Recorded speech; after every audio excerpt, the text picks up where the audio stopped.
Hello, and thank you for purchasing a vehicle from Acura of Westchester. My name is Gabriel, and I am the product specialist here at Acura of Westchester, and I've taken the time to personally create you a video that will go over the features of your brand new Acura. So let's just jump right into it.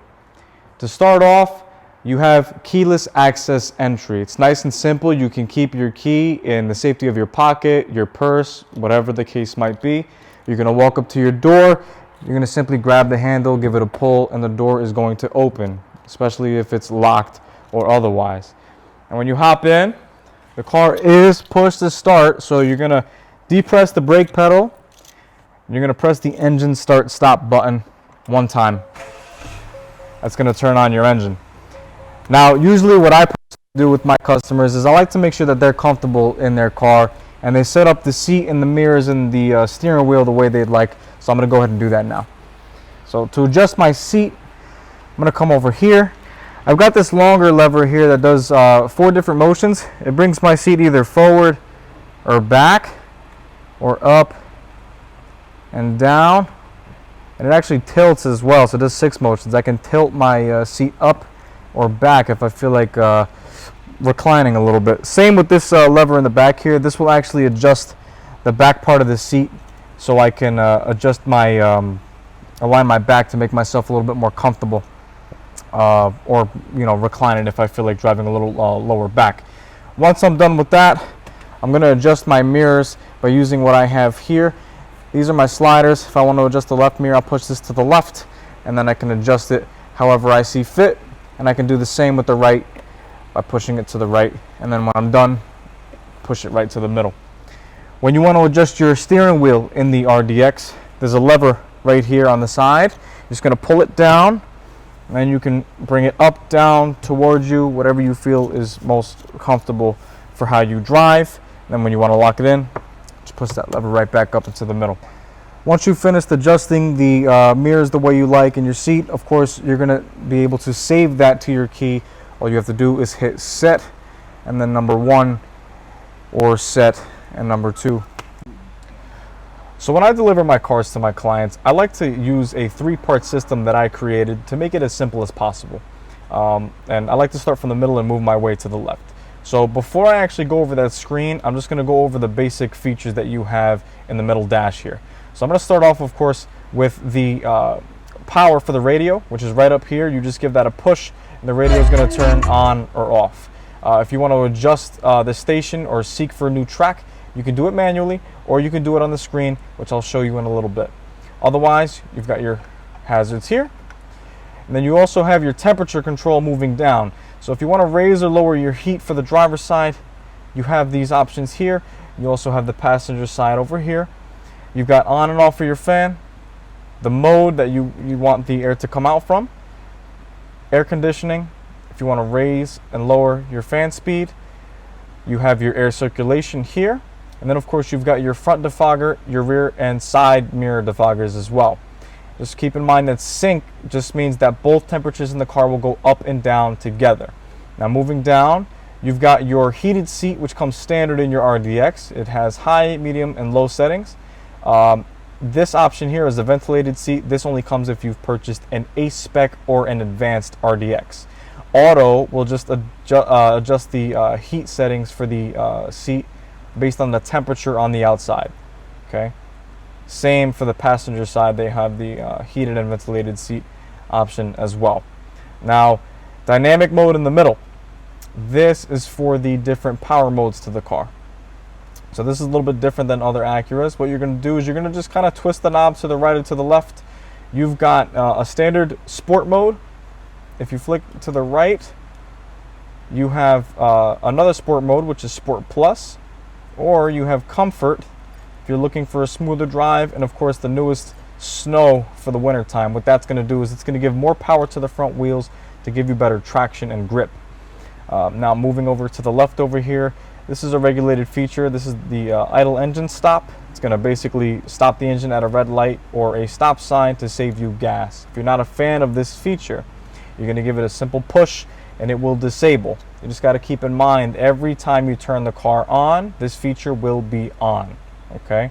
Now that brings me to my gear shifter. It's It's very simple. Anytime you want to switch gears, you need to depress the brake pedal, and you're going to press very simply. If you want to put the car in drive, you press drive, you'll see that the LED is now green. If you want to put it in neutral, same thing, you're going to give it a press.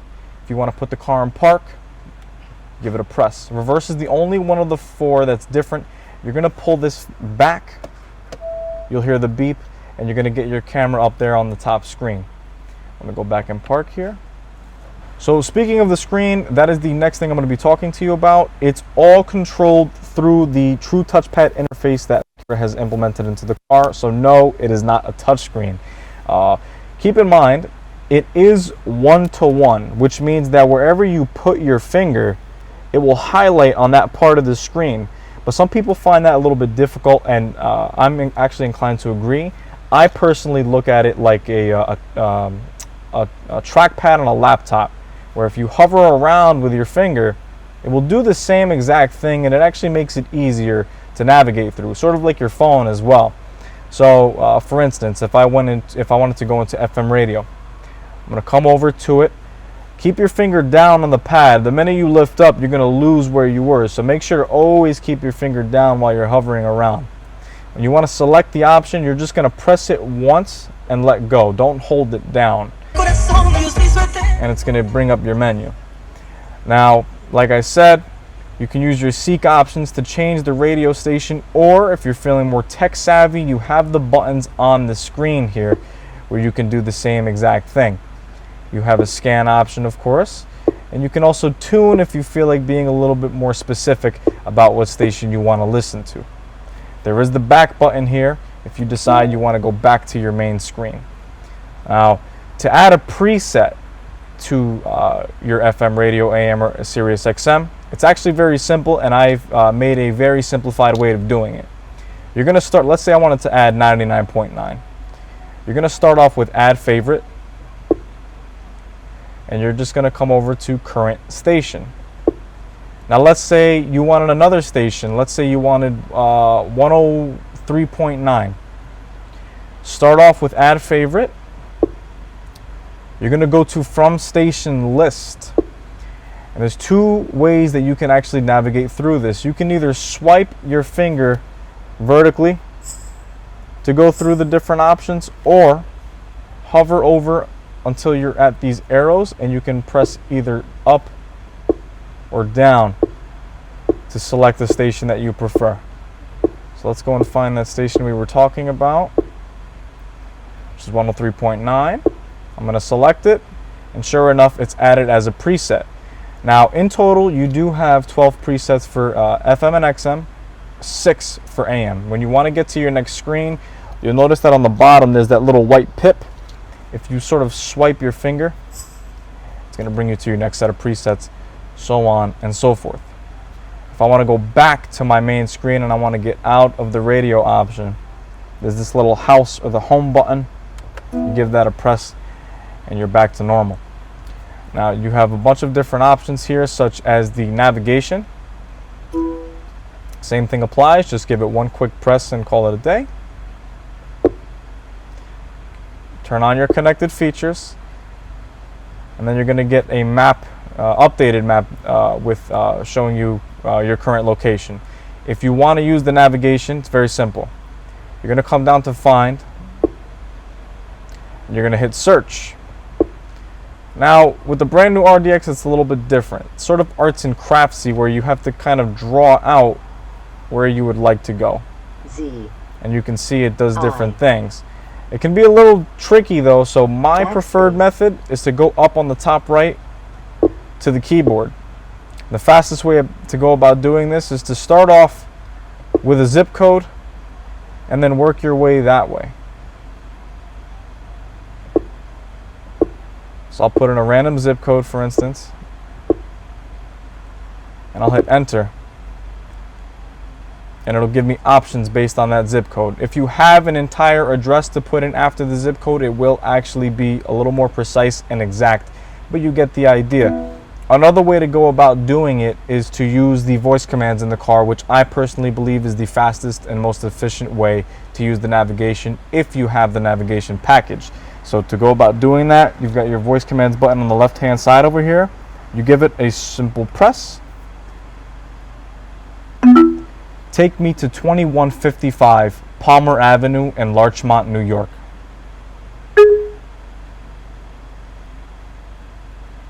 Here is more information for 2155 Palmer Avenue. Would you like to begin a route? Yes. Starting route to 2155 Palmer Avenue. Nice and simple. Keep in mind, you want to wait for those keynotes, those beeping sounds before you give it a command. If you want to cancel any route that you've selected and choose another one, on the bottom left-hand side of the screen, just go ahead and hit cancel, and you're back to square one. That's pretty much it for your navigation. For anything pertaining to Bluetooth or Android Auto or Apple CarPlay, refrain to other videos that we've made in the past, and we'll make sure to go over those with you. Otherwise, that's pretty much it for your screen. All right, moving on from the screen here, I'm just going to go over the couple of gadgets that you have up here by the roof. Very simple stuff, such as, you've got a passenger light here. If you wanted to turn this on manually, you do have the button. And if you want to turn it off, just hit it one more time.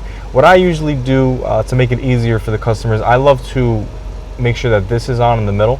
That way the lights are automatic. When the door is open, they will turn on. When the door is closed, they will turn off. Very simple, very straightforward. Now moving to this right here, this button is actually what opens your sunroof. You give it one pull and it's going to bring the thing open.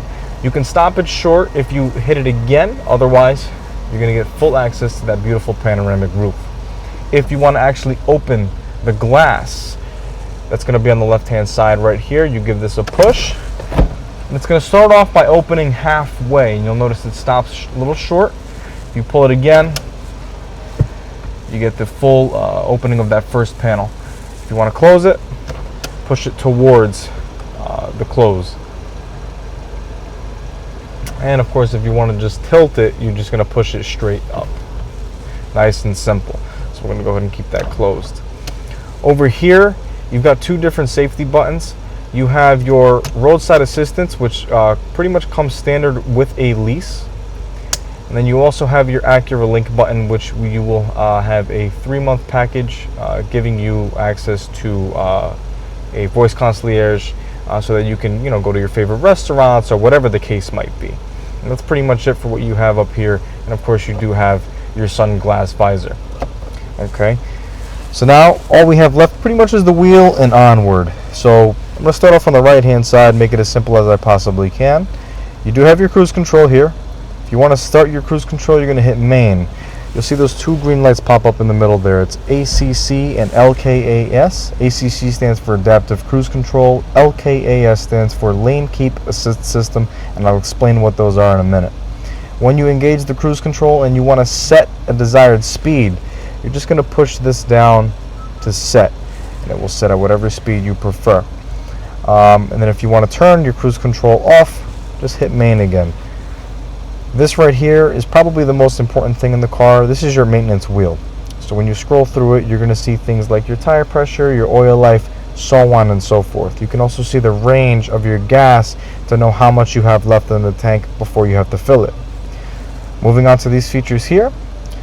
This is your lane keep assist system. So what this will do when you engage it, the car will keep itself in its lane by steering the wheel for you. Pretty crazy feature, and if you're feeling adventurous, definitely give that one a try.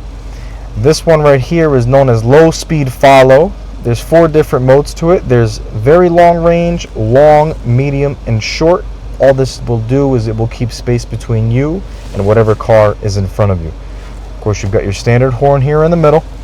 Moving to the left hand side over here, you've got a power button for your radio. That way you don't have to reach all the way in the middle there. You've got nice access to your volume. And then of course this is going to be how you change your preset stations. You're going to push it to the right or to the left to change your presets. This is also how you're going to be answering and hanging up phone calls now. So pretty much the same thing. You're going to push it to the right to answer or to the left to hang up. So it serves multiple purposes. Apps is like a source menu. It'll bring up everything pretty much in the middle here by the odometer. FM, AM, XM, if you just want to switch through those sources. Of course, you know about your voice commands button. give it a simple push if you want the car to come up. If you have an Android or iOS phone, you can give it a hold, and it will bring up either Siri No or supported Google. smartphone connected. So either of those two will come up, and then you do have a back button as well for the middle odometer there. Pretty much all that's left is going to be your safety features on the far left-hand side. On the top left, you have your lane departure warning. Now by default, it's going to be off, but if you hit that button, you're going to see a green light. That means it's on. What this is going to do is, if you're going 45 miles per hour and you start to veer out of your lane, this is going to notify you and also shake your steering wheel. Now, if you purchased a technology package or above, or decided to buy these separately, they are your parking sensors. Pretty much the same as lane departure. You want to toggle those on. I recommend keeping those on. They're very important. This lets you know how much space you have to the vehicle in front of you or behind you by notifying you with a beeping sound. These two on the bottom here are always on by default. I'm going to start by going over this one on the left. This is known as collision mitigation warning. All that means is if you are about to hit something in front of you, whether that be a vehicle, a pedestrian, or otherwise, the car is going to brake for you. The force of the brake applied is based on how close you are to that object.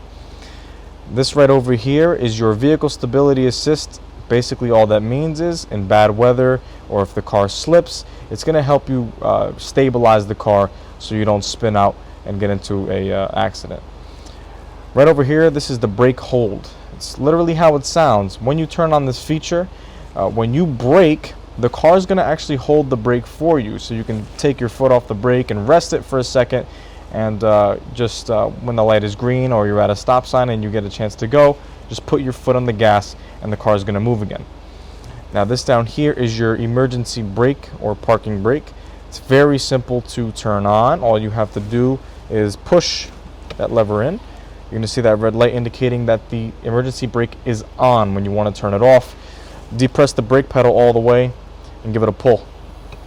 That's going to turn that feature off for you. Now moving on from the inside of the car, I have a couple more things to show you having to do with the back seat and the trunk. So let's go ahead and jump right into that. Firstly, with the back seat, you've got plenty of space and leg room, but let's say you do not want to use your second row and you want to use it for maybe trunk space or something of the sort. There's actually a lever right here on the inside of the seat. You're just going to give this a pull and then pull it down. The seat will drop flat 100%. If you want to pick it back up, it's just a matter of grabbing the side here and just pushing it back up. Same exact thing for the other seat. Now as far as the trunk is concerned, if we come back here, there's of course the button. It's always underneath the symbol. It's very simple. You're just going to give it a press, and that's going to bring the tailgate right open. As far as your space, it's very plentiful. You do have an extra little cubby over here in the corner where you can store something. Otherwise, you do have plenty of storage space in here.